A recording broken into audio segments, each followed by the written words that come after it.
નમસ્કાર દર્શક મિત્રો, સ્વાગત છે આપ સૌનું દૂરદર્શન સમાચારના ખાસ કાર્યક્રમ આપણા મુદ્દા આપણી વાતમાં. મિત્રો, જો તમે કે તમારા સ્વજનો ઘરથી દૂર રહેતા હોય તો કયા સમયે તમને ઘર સૌથી વધુ યાદ આવે છે?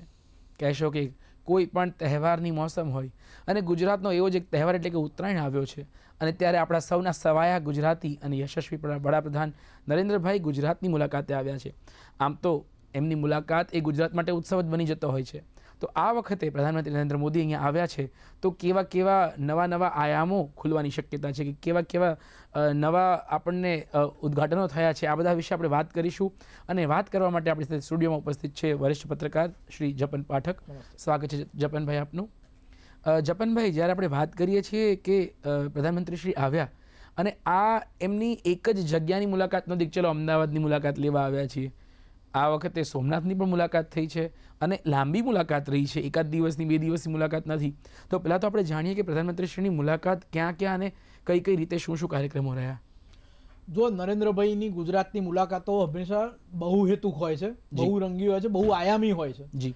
અને એટલા બધા આયામ હોય છે કે એક તરફ તમે કૃષિ જુઓ, બીજી તરફ ઉદ્યોગ જુઓ, એક તરફ ડોમેસ્ટિક ચીજો જુઓ, બીજી બાજુ નેશનલ જુઓ અને ઇન્ટરનેશનલ પણ આયામો એમાં હોય છે, જેમ કે આ મુલાકાતમાં છે.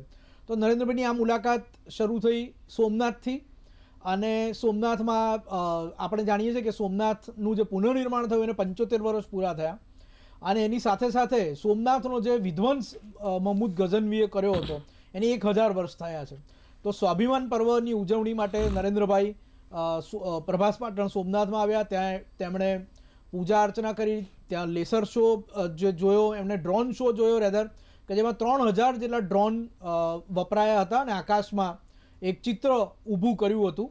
અને સાથે ત્યાં 72 કલાકના ઓમકાર જાપનો પણ એક કાર્યક્રમ હતો. એની સાથે સાથે ડમરૂ વગાડવાનો પણ કાર્યક્રમ હતો. એની સાથે સાથે સાધુઓની રવેડી પણ નીકળી હતી, જે જૂનાગઢના ભવનાથના મેળામાં આમ જોવા જાવ તો નીકળ્યો છે.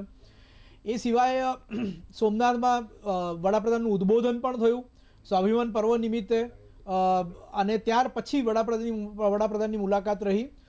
સોમનાથ ટ્રસ્ટની બેઠકમાં પણ વડાપ્રધાન હાજર રહ્યા અને ત્યાર પછી વડાપ્રધાનની રાજકોટમાં મુલાકાત રહી, જ્યાં તેમણે જે વાઇબ્રન્ટ ગુજરાતની રિજિયોનલ કોન્ફરન્સીસનો જે નવો આપણે કોન્સેપ્ટ છે આ વખતે, કે આવતા વર્ષે તો એક વાઇબ્રન્ટ ગુજરાત થશે જ રેગ્યુલર જે જાન્યુઆરીમાં થાય છે, પરંતુ આ વખતે રિજિયોનલ કોન્ફરન્સીસ અલગ અલગ વિસ્તારોમાં રાજ્યના થઈ રહી છે. તેમાં સૌરાષ્ટ્ર કચ્છના વિસ્તારની જે રિજિયોનલ કોન્ફરન્સ છે એમાં વડાપ્રધાન નરેન્દ્રભાઈ મોદીએ એનું પ્રદર્શનનું ઉદ્ઘાટન કર્યું, એક્સપોનું. એની સાથે સાથે કોન્ફરન્સમાં પણ તેમનું ઉદ્બોધન રહ્યું અને તેમની ઉપસ્થિતિ રહી. આ પછી નરેન્દ્રભાઈની મુલાકાત ગાંધીનગર થઈ, રાજ્યના પાટનગર ગાંધીનગરમાં, જ્યાં તેમણે અમદાવાદના મેટ્રો પ્રોજેક્ટ એનો જે ફેઝ 2 છે એનો કન્ક્લુડિંગ પાર્ટ, એટલે કે 5 નવા મેટ્રો સ્ટેશનો અને એને જોડતો રૂટ સચિવાલયથી શરૂ કરીને મહાત્મા મંદિર સુધીનો, તો એનું પ્રધાનમંત્રીએ ઇનોગ્રેશન કર્યું. આ સિવાય આપણે જાણીએ છીએ કે આજે ઉત્તરાયણનો જે ફેસ્ટિવલ છે, kite festival, international kite festival, જે ગુજરાત ટુરિઝમ દ્વારા જેનું આયોજન થાય છે, તો તેમાં વડાપ્રધાને હાજરી આપી, ગાંધી આશ્રમમાં હાજરી આપી. અને જર્મન ચાન્સેલર, જેમની આ એશિયાની પ્રથમ મુલાકાત છે અને તે ભારતમાં છે, એમને પ્રધાનમંત્રીએ હોસ્ટ કર્યા. કાઇટ ફેસ્ટિવલનો પણ આનંદ માણ્યો, ગાંધી આશ્રમની પણ મુલાકાત થઈ. ત્યાર પછી ઇન્ડો જર્મન CEO ફોરમમાં વડાપ્રધાને ભાગ લીધો અને ત્યાર પછી 2 દેશ વચ્ચેના બાયલેટરલ મીટિંગ થઈ, દ્વિપક્ષીય વાર્તા થઈ અને ત્યાર પછી એમનું જોઈન્ટ સ્ટેટમેન્ટ થયું. તો મને લાગે છે કે વડાપ્રધાનની સમગ્ર ગુજરાત મુલાકાતની હાઇલાઇટ આપણે જો કહીએ તો એ આ રહી છે. જી, ચોક્કસથી. ખાસ કરીને સૌને નોંધનીય બાબત એ જ લાગે કે જર્મનીના નવા ચાન્સેલરની જે આ મુલાકાત છે અને ખાસ કરીને પહેલી મુલાકાત જ્યારે હોય ત્યારે બહુ બધી આશાઓ સેવાઈ રહ્યો કે દ્વિપક્ષીય મંત્રણાઓ થઈ હશે, કંઈક નવા મુદ્દાઓ પર ચર્ચા થઈ હશે, કંઈક નવી વસ્તુઓ સાઇન થઈ હશે, નવા MOUs હશે. તો એ બાબતે કેવી આશાઓ સેવાઈ રહી છે? જો 27 જેટલા મુદ્દા છે અને ઘણા બધા MOUs છે, ઘણા બધા કરાર છે, દ્વિપક્ષીય કરાર છે. એમાં આપણે, કારણ કે ગુજરાતમાં બેઠા છે તો હું ગુજરાતની વાત કરી દઉં તો એક તો આપણી ગુજરાતની જે આયુર્વેદિક યુનિવર્સિટી છે એની સાથેની એક સમજૂતી છે. બીજું જે કોલાબરેશન છે આપણું, જે લોથલમાં જે ઇન્ટરનેશનલ મેરીટાઈમ મ્યુઝિયમ, આપણે નેશનલ મેરીટાઈમ મ્યુઝિયમ જે આપણે ત્યાં તૈયાર કરી રહ્યા છે, heritage complex, maritime heritage complex, તો તો એની સાથે પણ જર્મનીના ત્યાં આ જ પ્રકારનું જર્મનીમાં મ્યુઝિયમ છે તો એનો કરાર છે. ગુજરાત બાબત એક ત્રીજી બાબત એ છે કે આપણે ત્યાં ઓનરરી કોન્સલ પણ ગુજરાતમાં નિમાશે જર્મનીના. એટલે એક તો આ 3 ગુજરાત વિશેની બાબતો છે. બીજું વડાપ્રધાનશ્રીએ જેમ કે એમના વક્તવ્યમાં કહ્યું કે 25 વર્ષ આપણા સ્ટ્રેટેજિક પાર્ટનરશિપને ભારત જર્મની વચ્ચે જે વ્યૂહાત્મક ભાગીદારી છે એને પૂરા થાય છે. તો તે નિમિત્તે આ બેઠક થઈ આજે બાયલેટરલ, અને એમાં પણ એશિયાની પ્રથમ કોઈ દેશની મુલાકાત જર્મનીના નવા ચાન્સેલરે લીધી હોય તો તે ભારતની મુલાકાત, અને તેમાં પણ અમદાવાદ અને ગુજરાતની મુલાકાત. જ્યાં સુધી જર્મની સાથેના કરારોનો સવાલ છે તો વડાપ્રધાને એમના જોઈન્ટ વક્તવ્યમાં જેનો વિશેષ ઉલ્લેખ કર્યો છે કે કોલાબરેશન રિન્યુએબલ એનર્જી બાબતે પણ થશે. ભારત અને જર્મનીના જે લક્ષ્યાંકો છે રિન્યુએબલ એનર્જી બાબતેના એ લગભગ એક સરખા પટલ પર ચાલે છે. તો બે દેશો વચ્ચે એક રિન્યુએબલ એનર્જીનું એક સેન્ટર પણ બનશે જે રિસર્ચ કરશે અને જે ગાઈડ કરશે બે દેશોની જરૂરિયાતો વિશે, અને નોલેજનું પણ આદાન પ્રદાન એ સેન્ટર દ્વારા થશે. આ સિવાય ચાહે તમારે એમોનિયાની વાત હોય, ચાહે રેર એનર્જીની વાત હોય, રેર ખનિજોની વાત હોય, જે સેમિકન્ડક્ટરની વાત હોય, જેમાં પણ ગુજરાત અત્યારે ફોરફ્રન્ટ પર છે જ્યાં સુધી ભારતનો સવાલ છે, ટેકનોલોજીના વિવિધ ક્ષેત્રોની વાત હોય, ડિફેન્સની વાત હોય, આ વિવિધ બાબતો પર આજે બાયલેટરલમાં ચર્ચા થઈ છે અને દ્વિપક્ષીય કરારો થયા છે. જી, ચોક્કસથી આપણે જે વાત કરી આ બહુઆયામી બેઠક રહી છે અને 27 જેટલા મુદ્દાઓ એ બંને એમના જે કમ્બાઇન્ડ સ્ટેટમેન્ટમાં અપાયા છે. એટલે ઘણી બધી આશાઓ તકનિકીમાં આપણે કઈ રીતે સેવાઈ રહી છે. એ જ રીતે શિક્ષણનો અને જર્મનીનો પણ એક અતૂટ નાતો રહ્યો છે. ઘણા બધા યુવાનો ખાસ કરીને ગુજરાતમાંથી ઇજનેરી તાલીમ મેળવવા માટે શિક્ષણ, પ્રશિક્ષણ અને ઉચ્ચ શિક્ષણના હેતુથી ત્યાં ગયા છે. તો જે રીતે આપણે જોઈ રહ્યા છીએ કે અમુક દેશોએ પોતાના દરવાજાઓ વધારે સાંકડા કરતા જાય છે વિદ્યાર્થીઓ માટે.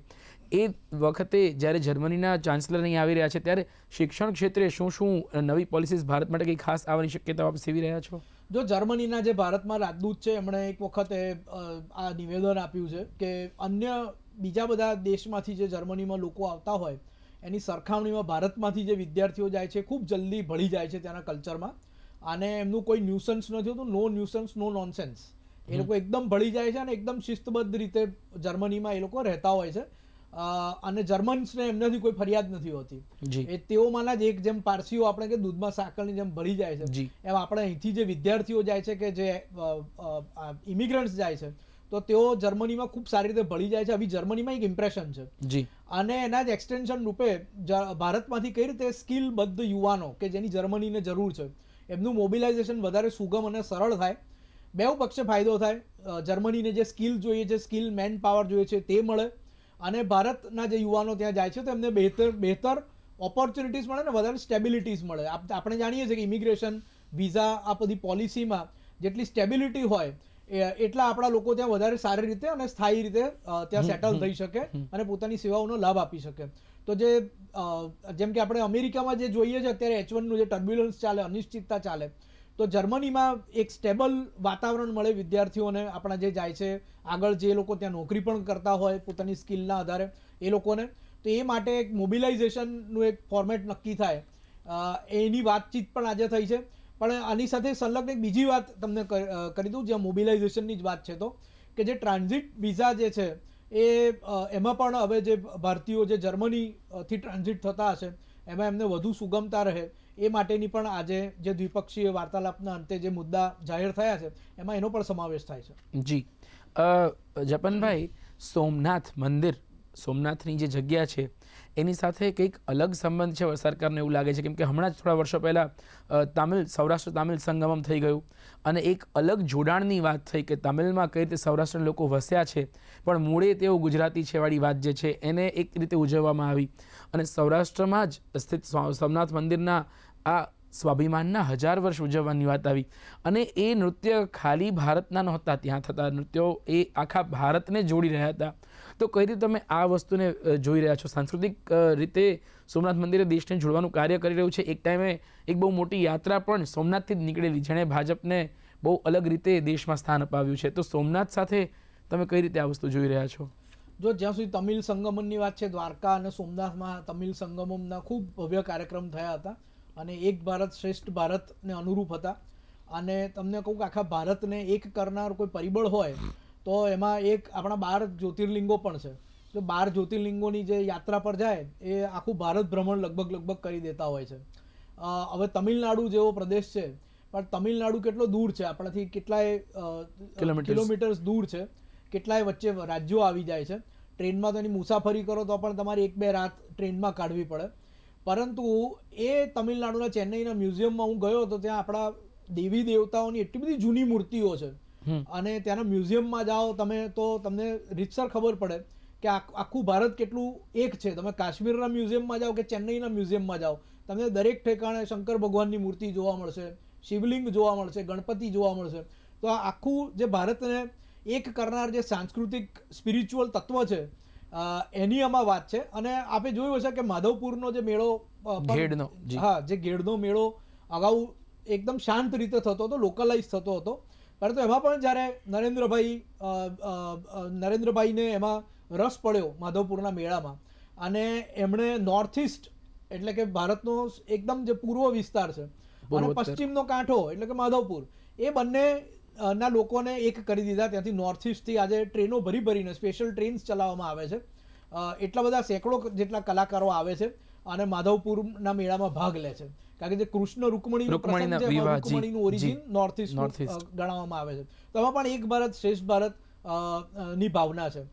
હવે સોમનાથ, જેમ કે મેં કહ્યું, પ્રથમ જ્યોતિર્લિંગ છે, તો આખા ભારતના જે શ્રદ્ધાળુઓ છે એમના માટેનું જ્યોતિર્લિંગ છે, એક લોકલાઇઝ અફેર નથી. અને સોમનાથ પર જે આક્રમણો થયા હતા, તો નરેન્દ્રભાઈએ આમાં જે આક્રમણો થયા એનું પણ આમાં એમના વક્તવ્યમાં વિશદ વિવરણ કર્યું. જેમ કે ખિલજી દ્વારા આક્રમણ થયું, ગઝની દ્વારા આક્રમણ થયું, પછી આપણા જે અમદાવાદ જેના નામ પર છે અહમદ શાહ, એ અહમદ શાહ દ્વારા આક્રમણ થયું, અહમદ શાહના દાદા મુઝફ્ફર ખાન દ્વારા આક્રમણ થયું, અહમદ શાહના પૌત્ર મહમૂદ બેગડા દ્વારા આક્રમણ થયું, અને છેલ્લે ઔરંગઝેબ દ્વારા પણ આક્રમણ થયું.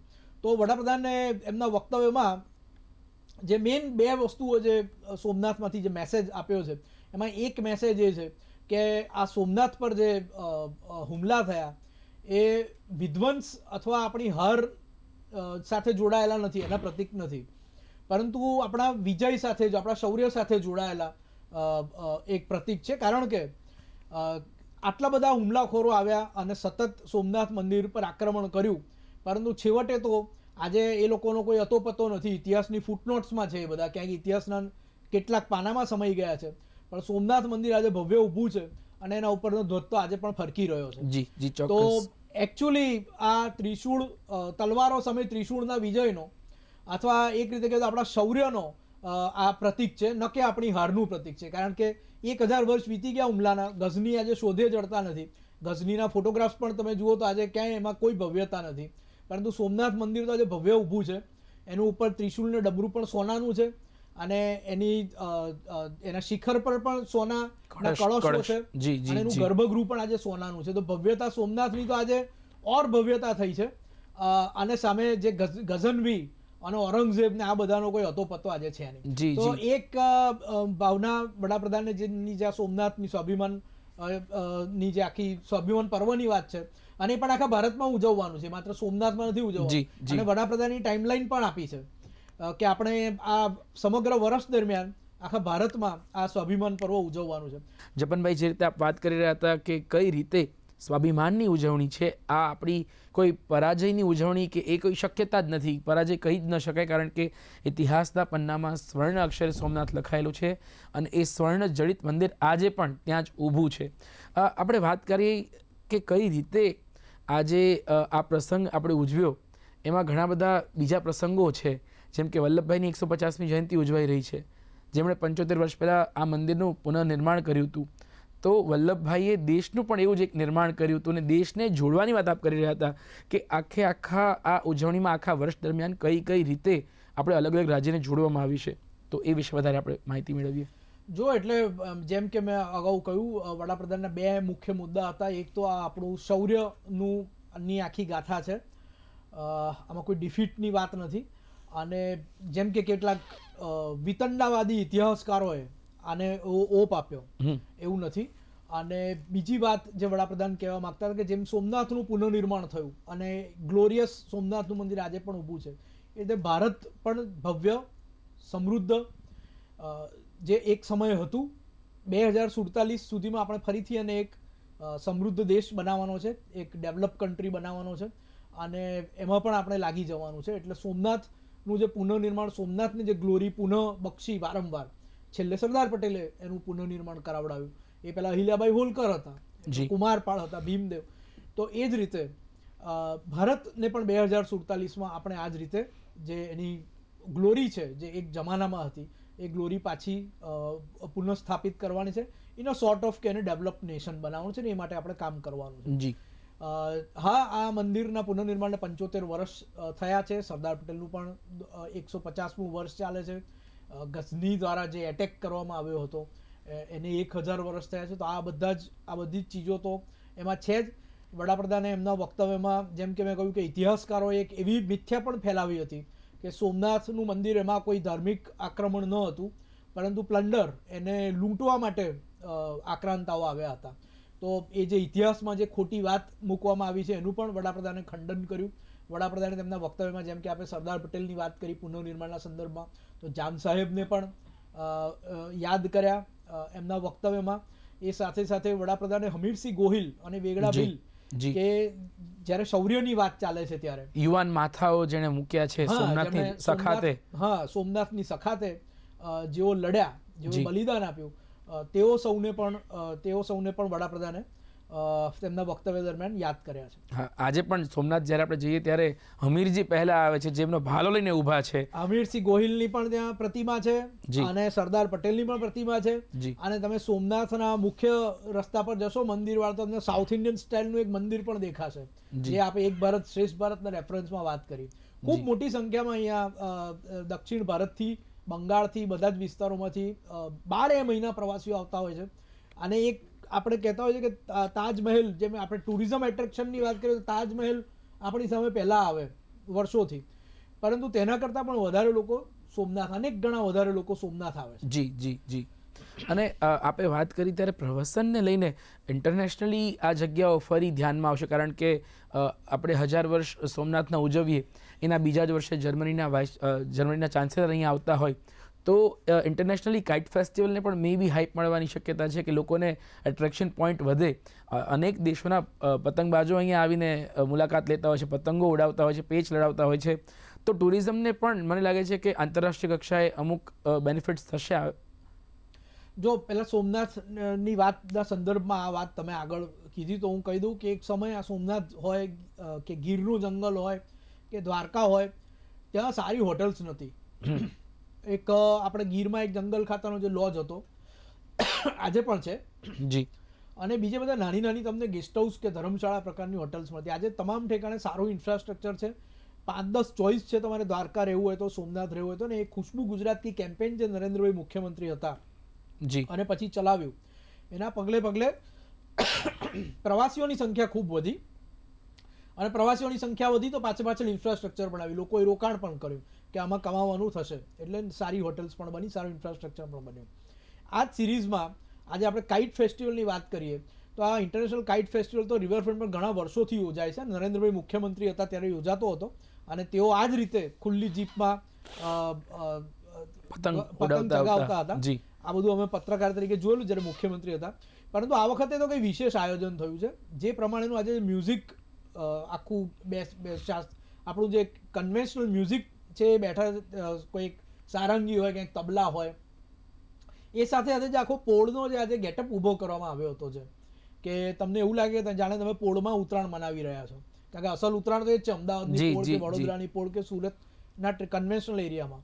તો એ પણ આ વખતે ખૂબ નવીનતમ હતું. દર વખતે આટલું ભવ્ય નથી હોતું, અને સ્વાભાવિક છે કે જ્યારે યુરોપના આટલા પ્રમુખ દેશના ચાન્સેલર આમાં ભાગ લેતા હોય ત્યારે આખા વિશ્વની આમાં નજર છે. નરેન્દ્રભાઈ ગુજરાતના પ્રવાસન સ્થળોને પ્રમોટ કરવાનો કોઈ મોકો છોડતા નથી. તો મેં જોયું છે, જો રાણીની વાવને 100 રૂપિયાની નોટ પર સ્થાન મળ્યું, બરાબર, અને બધા દિશામાં જે મોન્યુમેન્ટ્સ રહેલા છે, દિલ્હીનો લાલ કિલ્લાને પણ સ્થાન મળ્યું હોય, તમને એ જ વસ્તુ કોણાર્કના સૂર્ય મંદિરમાંથી પણ મળતું હોય, કે એ પ્રમોશન તો ભારતનું પણ એટલું જ થાય છે. બિલકુલ. જો, અને એક વખતે ચોમાસામાં મોઢેરાના કુંડમાં સરસ પાણી પડતું હતું, તો એનો પણ વિડીયો નરેન્દ્રભાઈએ ટ્વીટ કર્યો હતો. નરેન્દ્રભાઈ કોઈ મોકો છોડતા નથી, ચાહે કચ્છના રણો રણોત્સવ હોય, રણોત્સવ. ચાહે સ્ટેચ્યુ ઓફ યુનિટી હોય, જી. અને એ જ ક્રમમાં આજે ઇન્ટરનેશનલ કાઇટ ફેસ્ટિવલનું પણ સારું એવું પ્રમોશન થયું છે. અને ખૂબ ઉત્સાહથી આપણે જોયું જર્મનના ચાન્સલરે એમાં ભાગ લીધો. એ દ્રશ્યો ખરેખર આજે સવારે જોવા જેવા હતા, જે દૂરદર્શન પર લાઈવ હતા. જી જી, ખૂબ ખૂબ આભાર જપનભાઈ કે આપે સમય ફાળવ્યો અને દર્શક મિત્રો સાથે આટલી બધી વાત કરી અને બહુ આયામી આપે જે પહેલાં કહ્યું એ જ રીતની આ પ્રધાનમંત્રીશ્રીની ગુજરાત મુલાકાત રહી છે. અને આ મુલાકાત અને જર્મની અને ભારતના સંબંધો અને જે 27 મુદ્દાઓ આપણે કહ્યા એના વિકાસના ફળ જલ્દી પ્રજાને મળે એવી આશા સાથે આ કાર્યક્રમ પૂર્ણ જાહેર કરીએ છીએ. રજા આપશો. નમસ્કાર.